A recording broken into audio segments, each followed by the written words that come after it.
I will get started. Good morning, good afternoon, and good evening, everybody. I'm Reid Lifset. I'll be moderating this session.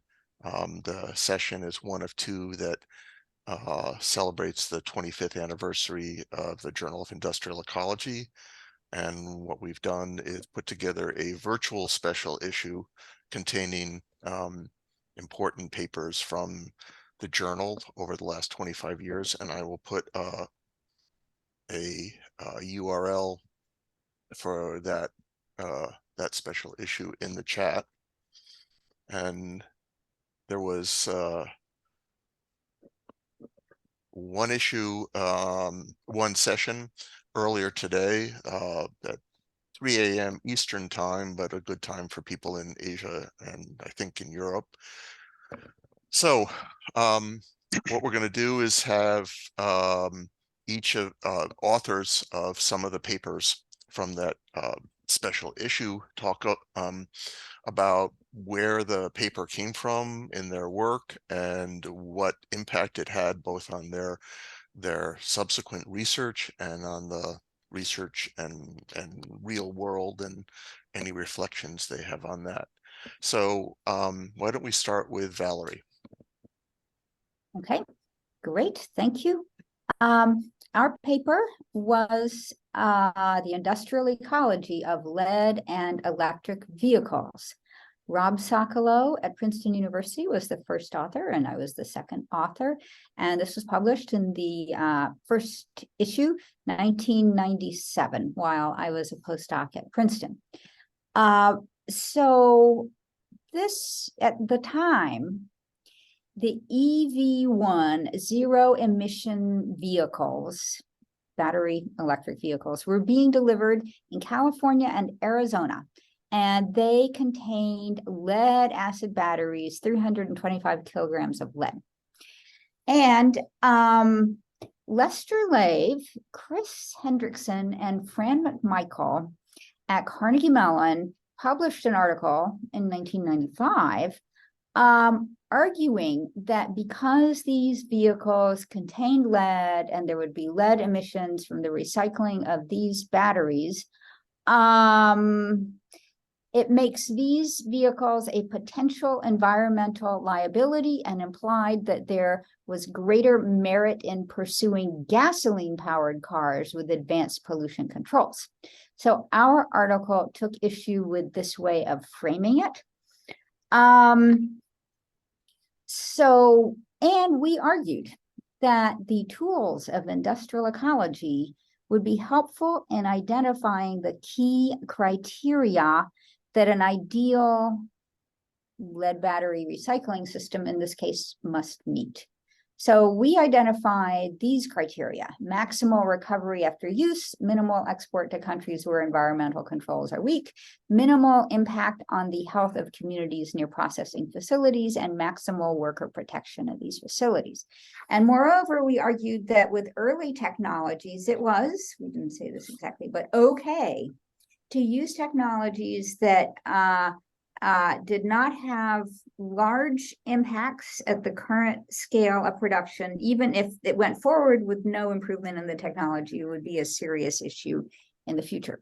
So how my reflections and how it's affected my further work.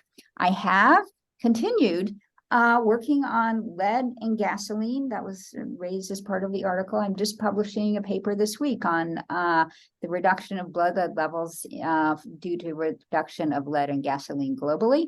I've worked on electric vehicles and lots of formats.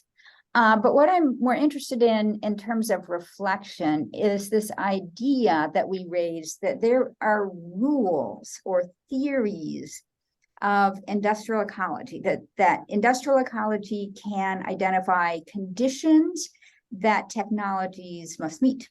So my reflection is, what are these rules? What are the theories? And also, what are the data from which we can test these theories? So I think there's more we can do. And yet I was also reflecting that just, last month, I finished up with chairing a study for the National Academy's current methods of life cycle analysis for low carbon transportation fuels. And there, one of the things that the committee highlighted is that really analysis should be, that there is a criterion of how the analysis should be done and how technologies therefore should be chosen. And so what we highlighted was, does the technology reduce greenhouse gas emissions? So trying to shift the focus of life cycle assessment, which grew up in this period since we wrote the article, toward consequential life cycle assessment, really clearly asking the question, if this technology is deployed at scale, to what extent can we say that we'll get real reductions in the main focus of that study is reducing greenhouse gas emissions. So that's what I'm reflecting on, and I would welcome, as we go through this session and for later collaboration, more thought about what are our rules and criteria in industrial ecology, and how are our methods developing to allow us to assess these questions. So thank you. Thanks. Does anyone have any immediate questions for Valerie?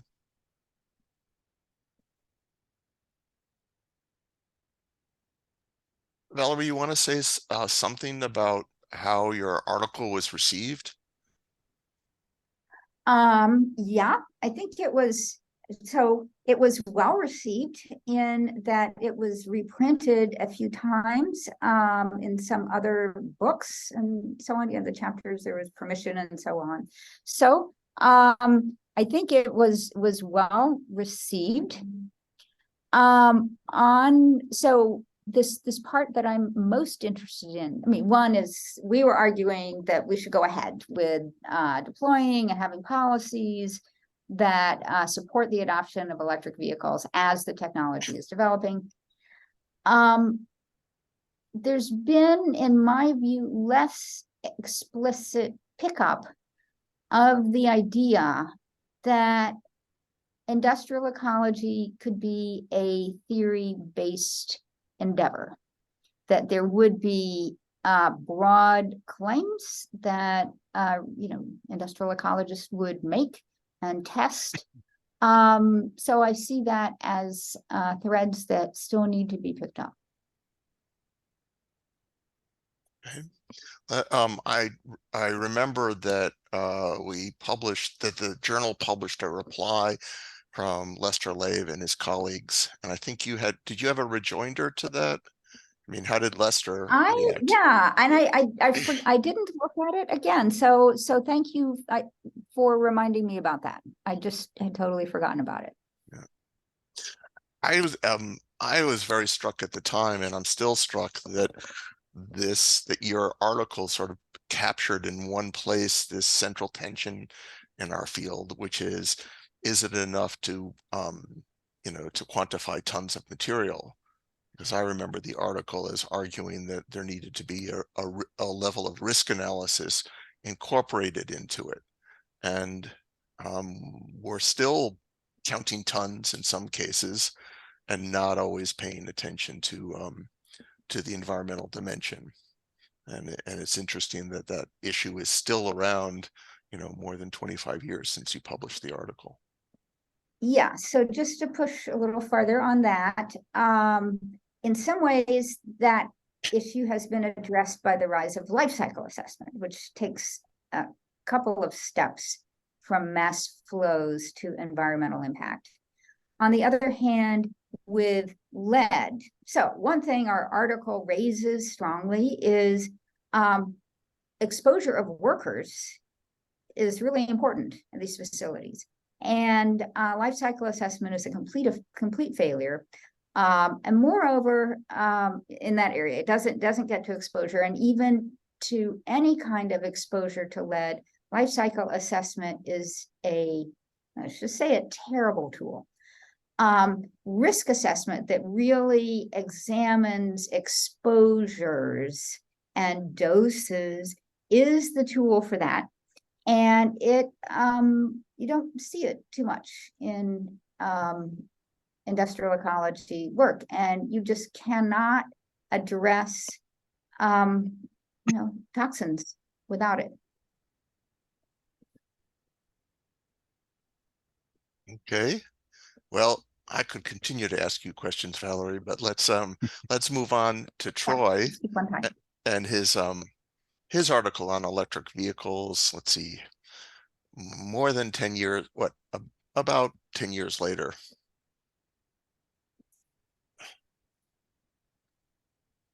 And let's see, I do have some slides. Do those come through okay? Yeah. Okay, great. Yeah, I'll walk through these. So this is reflections upon our study, a comparative environmental LCA of conventional and electric vehicles. This was work that started around 2009, was finally published in 2013. Part of a series of studies that were done at the Norwegian University of Science and Technology.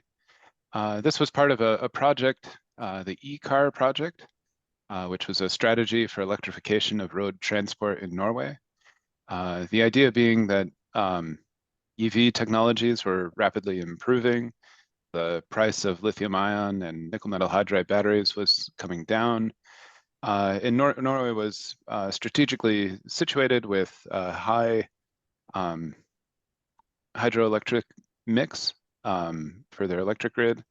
And so low carbon electricity and a high-tech industry. So the ability potentially to take advantage of producing electric vehicles. I wanted to share this. This is the team that I was working with at the time. Anders Hammerströmmen was the PI for NTNU's portion of the e-car project. I was working with a talented master's student at the time, Guillaume Majobatez, and we had just completed a LCA of lithium-ion and nickel metal hydride batteries, and then rolled that into this full comparison of the vehicles. Bhavna Singh was also active in the group at that time and working on some other topics, and then came in to work with us on this one. Linda Agerwick Elgensen was actually came a little bit after our study, but picked up right after we finished it. And then Ulla Moa Gausen was working with me on a review of LCAs of EVs that informed the design of our study. So this was a great team, and I've got listed here where everybody is now. So everybody's gone out and continued their work in the field of industrial ecology. One thing to say up front here, Reid mentioned this was 10 years ago, and there was a lot of uncertainty at that time about what the EV technologies that would scale up and take up would be. So here you can see some of the vehicles.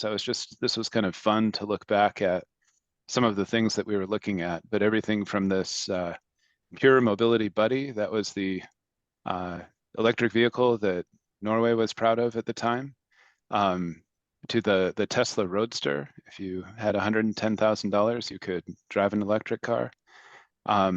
This Better Place battery swap technology, the idea being, you don't have to stop to charge your battery. You pull in and they just replace the battery pack at the swap station.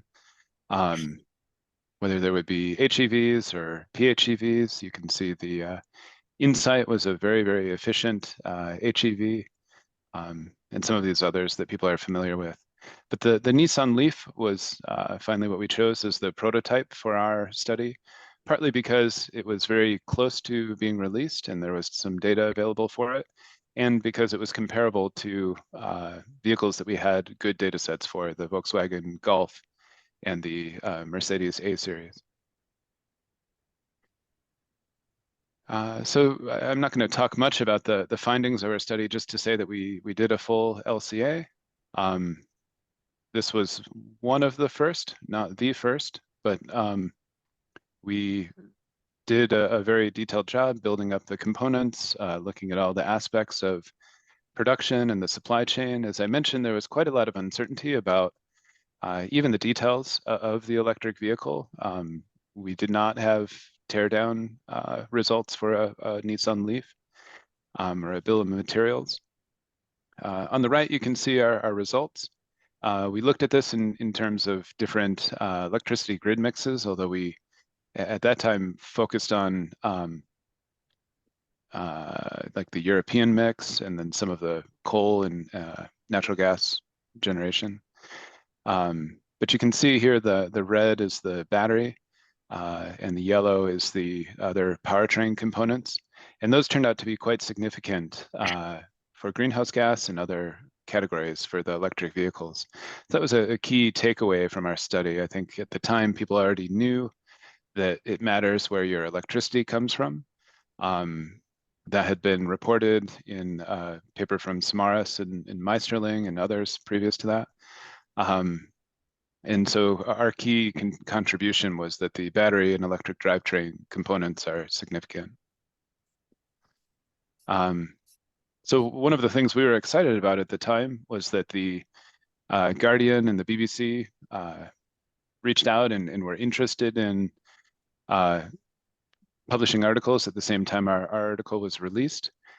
We saw this as a good thing, and we're excited to provide quotes. And in fact, the Guardian did a almost like a live, people could comment and we could respond in real time. And this was pretty good coverage. But something that happened as a result of that, I think many of you have seen this before, but our study really got picked up in the blog and news cycle and sensationalized. And so, this led to a lot of headaches for us.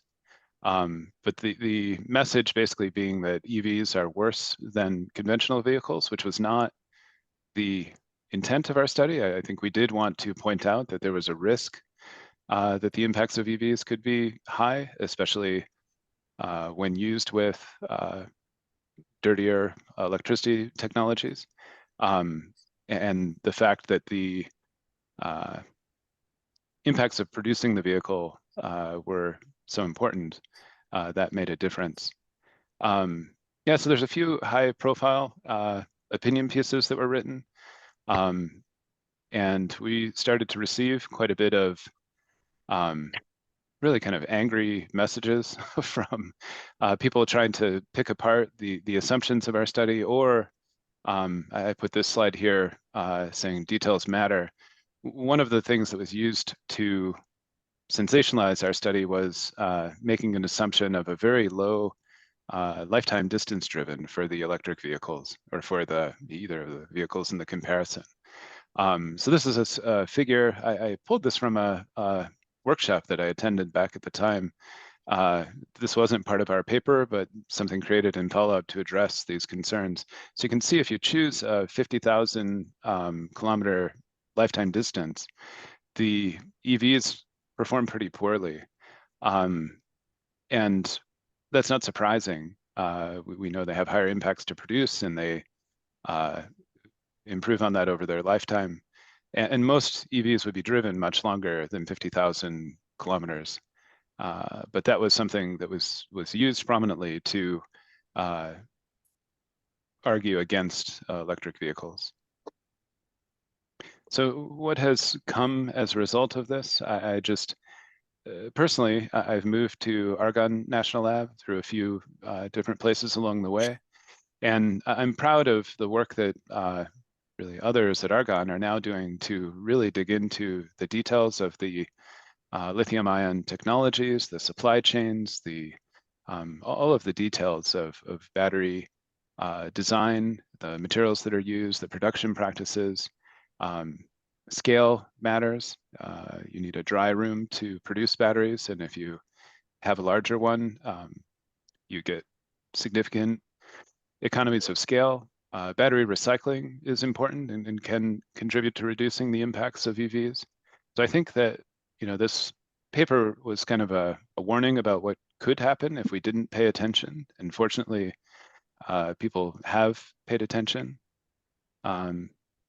And I don't want to go too long. I'll just leave this on the screen, but to say, the main thing that I took away from this was the importance of transparent, harmonized and participatory LCA. And I should say about that participatory piece, what I mean is it takes multiple people, multiple perspectives, and time to get things right.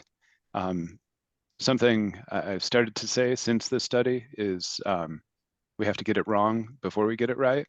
And I often use that to encourage people I'm working with to publish results, even when there is still some uncertainty, because the feedback that you get can really help you improve those results.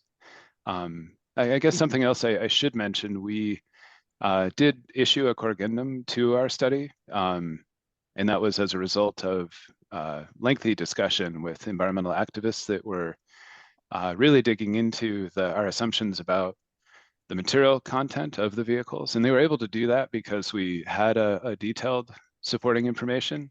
And we made changes to basically reduce the amount of materials in the EV drivetrain. It didn't change the findings of our study, but it actually really went from a very contentious interaction to something where they were very kind and complimentary in the end. So yeah, thanks. I'm really glad to be here. This is an honor to present today. Thank you. So that's great. Thanks, Troy. It was a very influential paper and a great paper for the journal. I'm just looking at some stats here, and you had close to 3,000 downloads of the paper, and I think something on the order of 338 citations so far, and it keeps getting cited. Actually, I also checked to see Valerie's paper, and that too continues to be cited, so that's interesting. But what I remember about this was that it really was a wild ride, because the authors got very good coverage in the Guardian and BBC, and the Guardian was actually very careful in the explanation, and the initial publicity that I saw basically regurgitated the Guardian description, which was good because they had done a good job. And then the BBC, not so much. And then this wave of EV enthusiasts came, roaring out and attacking the work.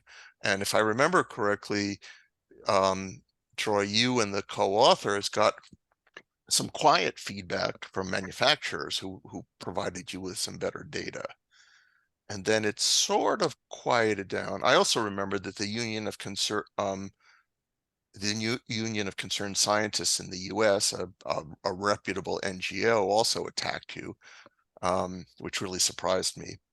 And there was then another chapter of public, I don't know, controversy. And then I remember quite a few months later, Bjorn Lomborg, the famous climate skeptic, had a piece in the editorial page of the Wall Street Journal saying that your work showed that EVs were a bad idea, and what he used was a short lifetime, as you mentioned with your slide. So it was a pretty interesting, I mean, as a journal editor, I was sort of watching and thinking about how science findings got used and what parts of it seemed to work well and what parts didn't.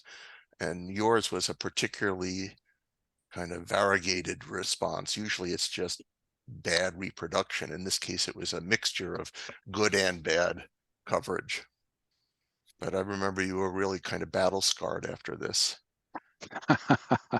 Yeah, well, you had written a really nice piece in the ISIE newsletter at the time, and one of the things it said was you have to have a thick skin, and yeah, I think that's true. Yeah, in a way, it's nice to have people interested in your work, and I guess the way that I like to look back on it is that we did win over a lot of those people who came to us upset by kind of patiently working through the concerns that they had.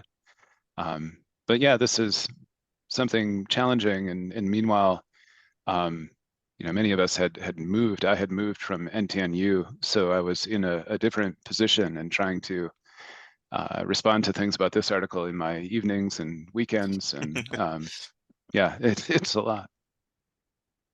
Okay, thanks a lot. That was great.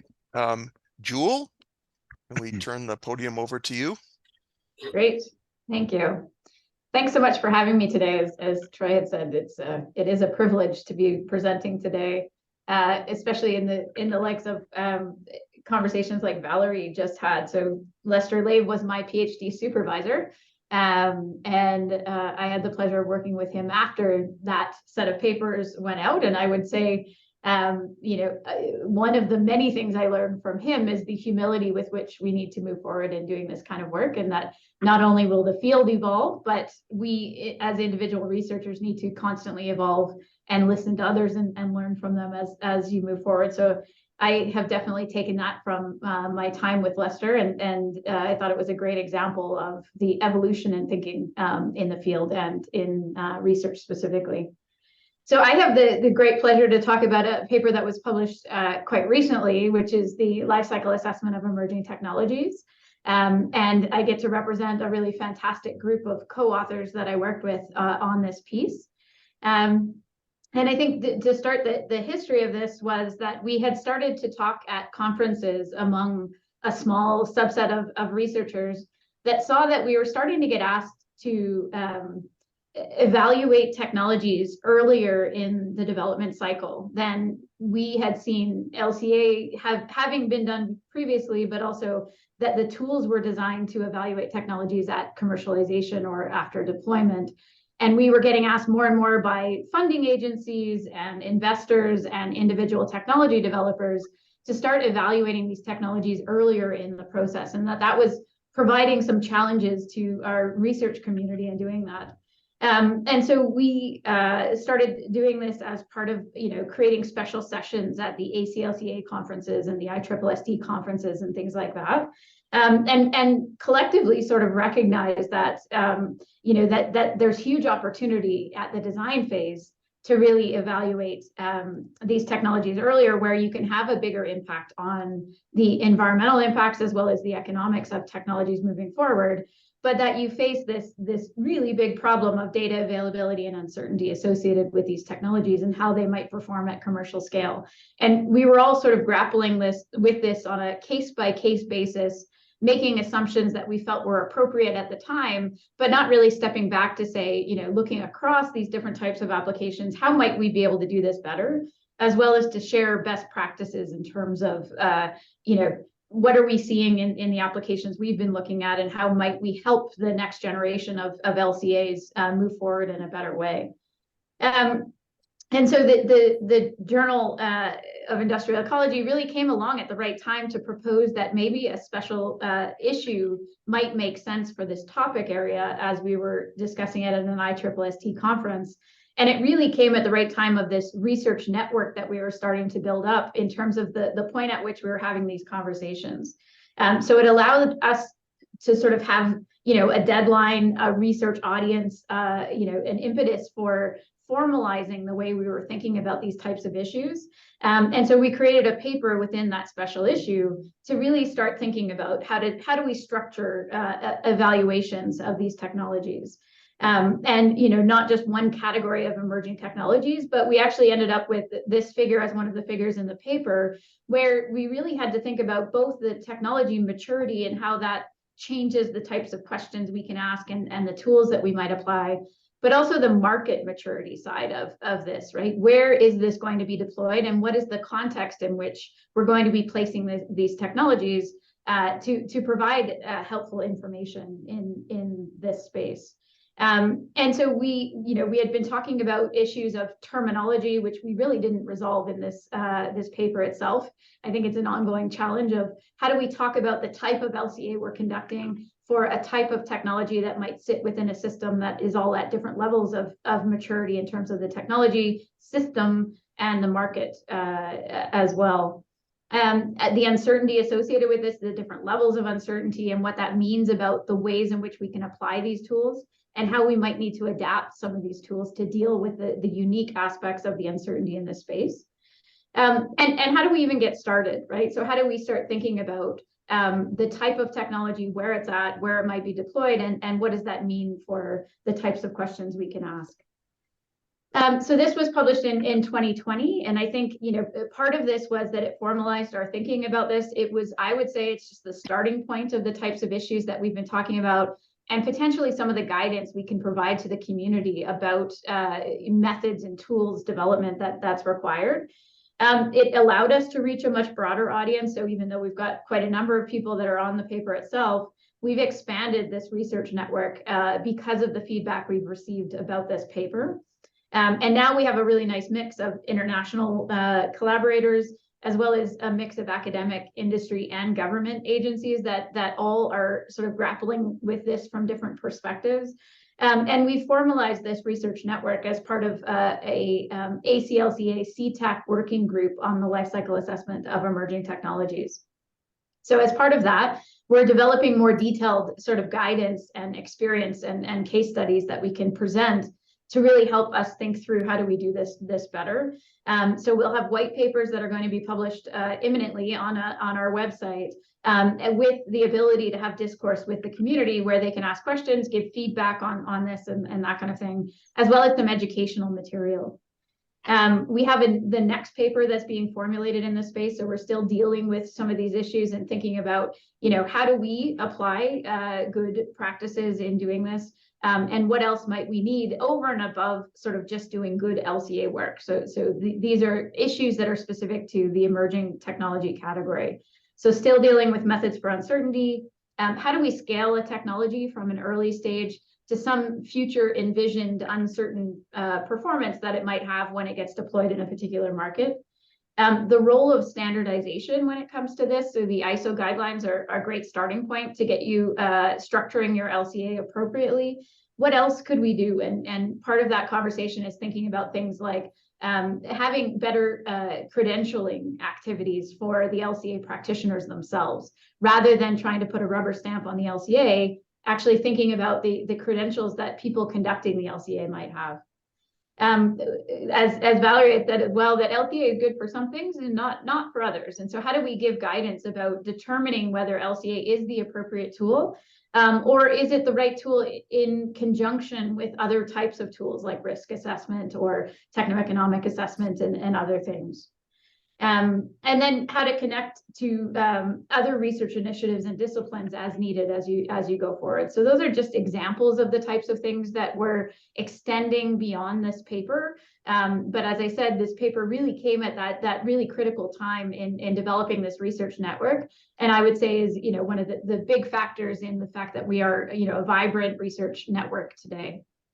So with that, I thanks, and I look forward to the conversation as well. That's great. Thanks. Let's see how much time we have here.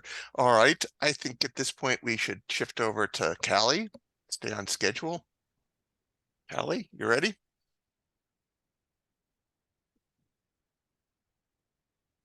I hope the slide is coming through okay. It's Thank great. you so much for the opportunity to join this illustrious group. I'm really honored to even be included in this. And so I thank you all for this opportunity, and Reid for organizing this. It's been great to hear some of the backstories about some of these papers. To give a little bit of backstory on my own paper, The Evolution of Consumer Electronic Waste in the United States, I actually want to go back about 10 or so years to when I first joined the faculty at Rochester Institute of Technology in 2009. I was assigned to teach the Industrial Ecology course to our grad students, and as like many new professors, was frantically preparing for doing my first year of teaching. I had the classic grade L and Allenby textbook at home, and was preparing. And one evening, my husband, who is an actual ecologist trained in zoology and aquatic ecology and computational biology, picked it up out of interest because it said ecology, started flipping through it, and then said, "This is not what ecologists think about when they think about ecology." And so I was, of course, a little taken aback, but then I also said, "Well, what do you think about, and where are the points of divergence?" And that small conversation really is what set my career on the path of this idea of exploring underutilized concepts in ecology and bringing them to bear in industrial ecology. And around the same time, I also read one of the other papers featured in the 25th anniversary, the paper called Products and Ecological Models, a Population Ecology Perspective. And I said, this is exactly what I want to do. Now, where can I find a case study?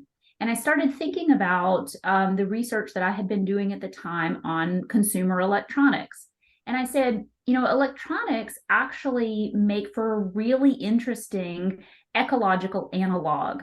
Consumers don't just own a single cell phone or a single computer, they own an ecosystem of products. These products all work together. Their ownerships are contingent on each other. For example, you wouldn't own a printer unless you had another product that was generating content that you wanted to print. And these products also occupy niches. You might have a flat panel television that would occupy the same niche and perhaps displace a big bulky CRT television. So at that point, and through funding from the National Science Foundation, I started on this exploration of how to bring ecological models to bear on consumer electronics. And one of the challenges, of course, that was stymied us, like many others, was that of data. And some of the work that we had been working on brought the attention of an industrial group, the Consumer Technology Association, who is the trade organization for electronics in the United States. And they said, you know, we really have read and enjoyed a lot of your papers. And you mentioned needing data. We have a lot of data. And so a partnership was born in which, through the joint funding from NSF, industry, and from other organizations, we embarked on this effort to really try to understand what the ecosystem of products in the United States household looks like. So in doing so, we first sort of said, what is this ecosystem? What products do people own? How do they interact with each other? How long do they keep them? And how do they evolve over time? Just like a natural ecosystem might evolve through cycles of succession. And they were able to provide us data going back to the 1950s about product sales and ownership in the US household for all kinds of devices that were out there. And one of the related themes that you might hear a lot as I speak is a love of data. I, like many of you all, do use models that require a lot of data, and unfortunately, in many cases, constrained to making assumptions like we all are. But whenever I can get my hands on a big chunk of data, I'm really excited. And so this data from trade organizations provided a nice window into really being able to delve in to what this ecosystem looked like. The other form of data that we used was a little bit harder to come by, and that is the data that characterized all of the products that are in this product ecosystem in our household. And through the hard work by myself, my grad students, and other collaborators, we've disassembled hundreds of electronic devices over time and assembled a large data set of material composition of products, material identification, product weight, mass, size, and some different design elements. And so with these two sources of data, we were able to really grapple with this issue of electronics in the United States. The other piece I want to mention as motivation here is, like many of you all, I had heard and read some sensationalist sounding articles saying a tsunami of e-waste is coming. Electronic waste is the fastest growing waste stream in the world. And this is where also I think it was very interesting as a scientist to sort of try to put my own assumptions and intuitions about the world to the test of a rigorous academic investigation. Because I started thinking, well, it is true that we own more products, but from the data we were collecting in the lab, we saw an interesting phenomena of dematerialization. Products were getting lighter.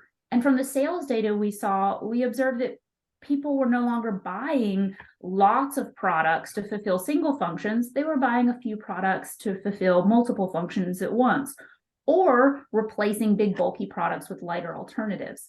And so this project gave us the opportunity to really investigate this idea of whether electronics, in fact, were fast growing or shrinking, or staying stagnant, and perhaps lend some insight into whether or not strategies that we've been putting in place for green design might actually be working. And one of the interesting things we found, and I have two figures from the paper that I want to show here.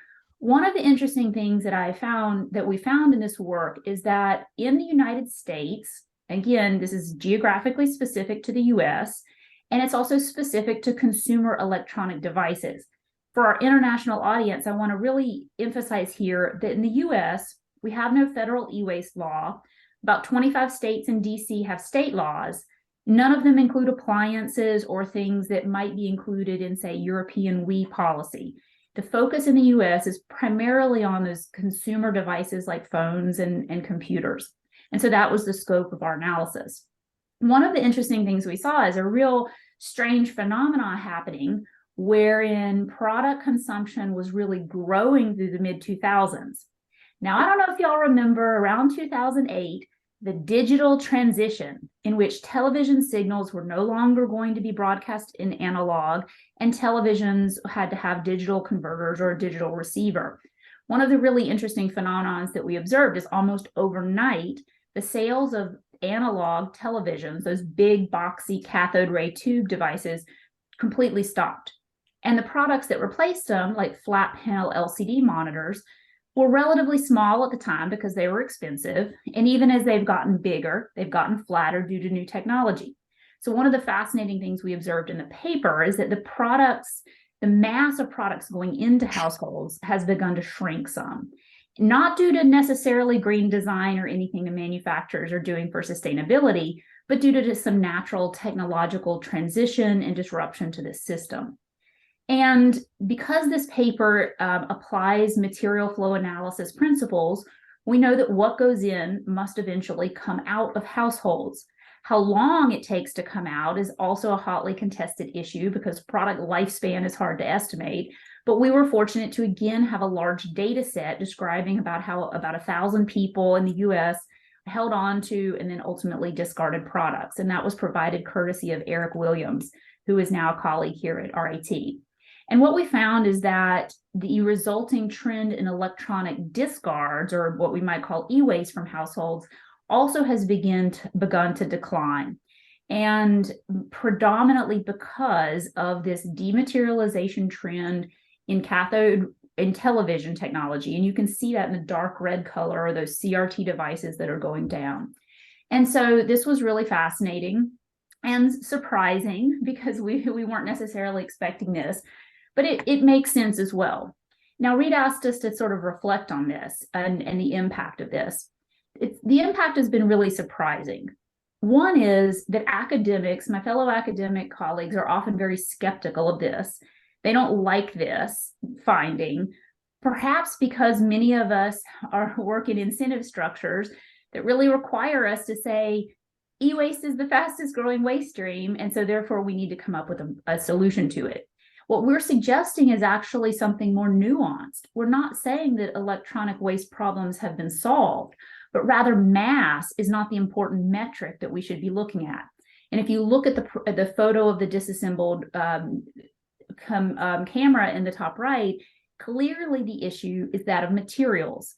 This electronics contain almost every element in the periodic table, many of which are scarce, critical, some of which are hazardous, although that number is also increasingly diminishing because lead and mercury are being phased out.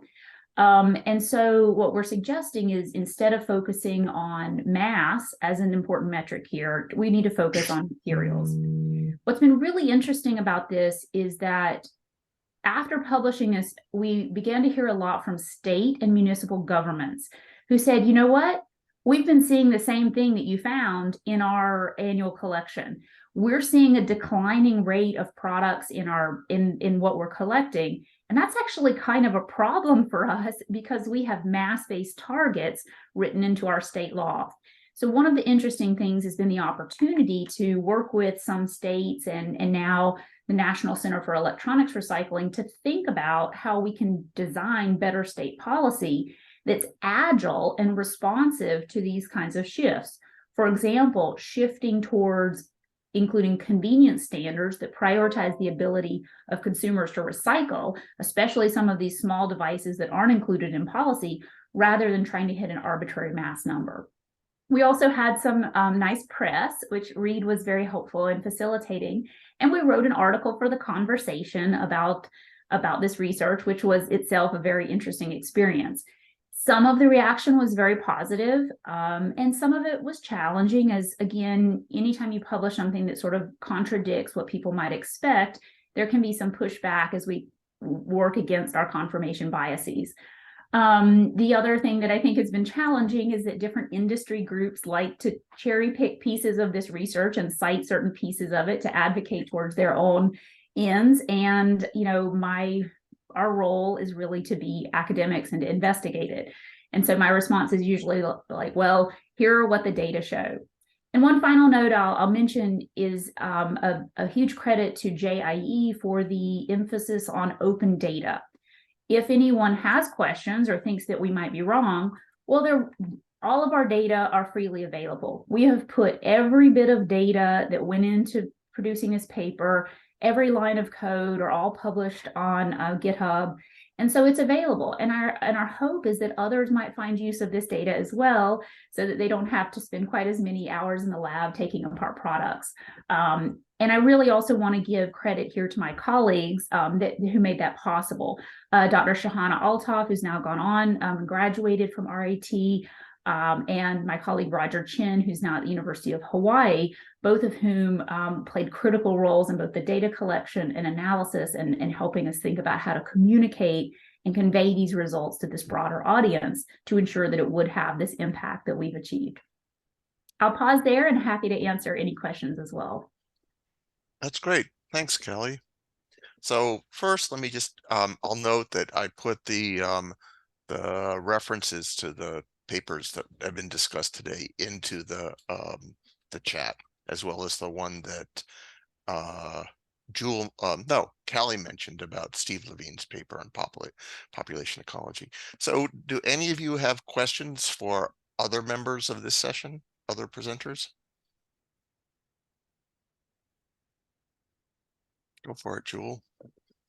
Great. I was actually going to ask Valerie as a follow-up to the study on the lead acid, because the paper was focused on policies within California in the 90s. And at that time, there wasn't lead acid recycling. Can you speak about how these things might have influenced recycling processes, how much of an effect that would have had, and what can we learn from that experience? I guess, and I'm coming from a place where I just came back from Germany looking at a large solar farm. And the company, when asked what the recycling process was, that they didn't have enough of the waste there to justify building out the recycling process. And to me, from an industrial ecology perspective, it seems like you should be putting the time into planning that right from the beginning. So what can we learn from that experience, as well as the recycling and the lead acid case specifically? So I believe that there was recycling of lead acid batteries in California at the time. Lead acid batteries are one of the most highly recycled products that there are, and that has been true for a long time. So, you know, and as we pointed out, there are the people who work in secondary lead smelters do have higher blood lead levels than, is considered good. So yes, we still see that there is not a recycling infrastructure for the newer batteries planned for electric vehicles, and there is a chicken and egg problem. What can we learn?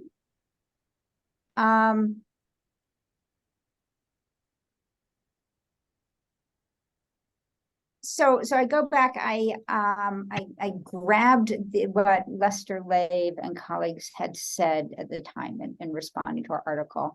And he had said that we should not go forward with electric vehicles until we can prove that they're not hazardous, something like that. So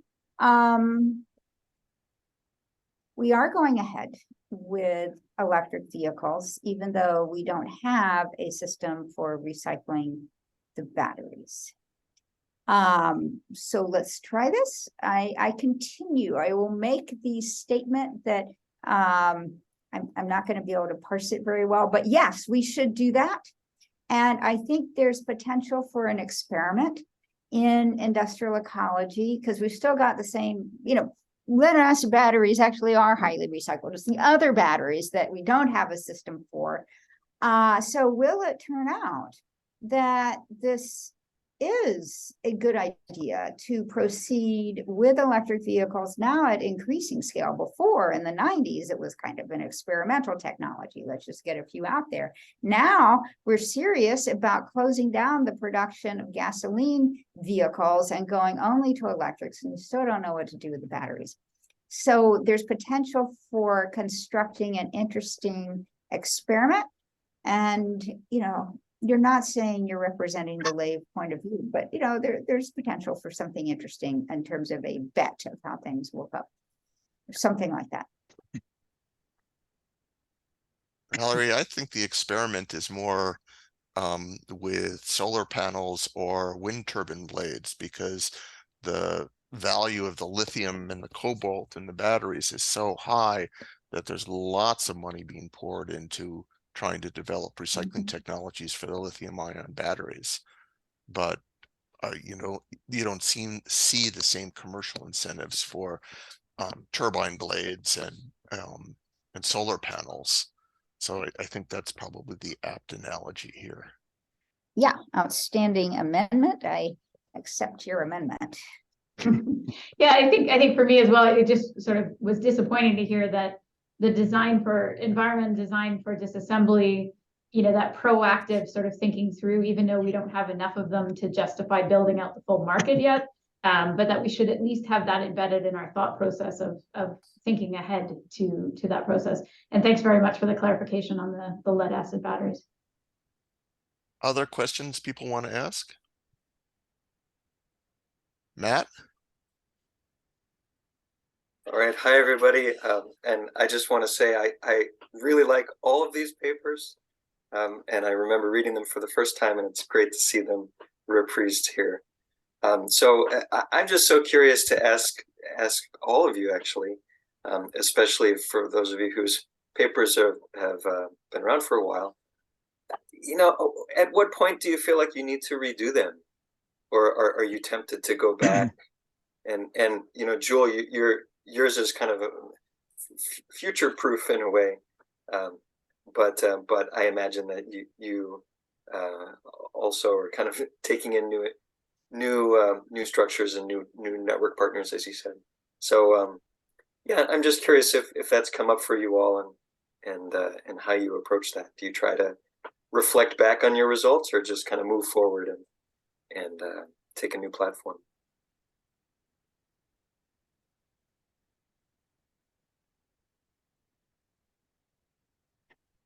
Matt, I don't know if I have an exact answer to your question, but I would again sort of, emphasize that the impetus that JIE and others have played in promoting open, through the data badge program, I think that shifting toward that was a very important part for us, because even if we were not going to be the ones that might go back and redo the paper 10 years from now, that at least it would be possible that someone could. And instead of saying like data available on request, like here's all the data, go to town and maybe, prove us wrong in 10 years. I will also say, I think that this paper was in a way in our case, the paper was a redoing of a paper we actually published in JIE several years prior. It had a different scope and a slight different focus. But we had used older data and had found slightly, different conclusions about the trajectory of electronic waste and the materials that we should be prioritizing. So in a way, the one that we published was our chance to do a more comprehensive nascent analysis and provide that. But I think that the bigger challenge is the incentive structure for repeating results versus, new results, and hopefully those of you that are still active in that are active in the journal and others, there's an opportunity for materials like that to be published, so that we're not just racing to the newest thing, but racing to the rightest thing as well.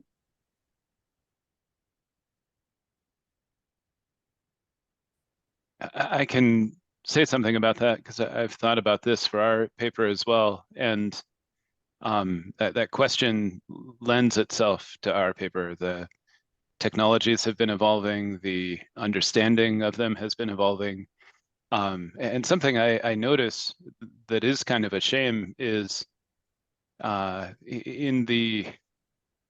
two factors pressing on not redoing a study. One is novelty. So you just say, well, I'm going to redo the study that we already did.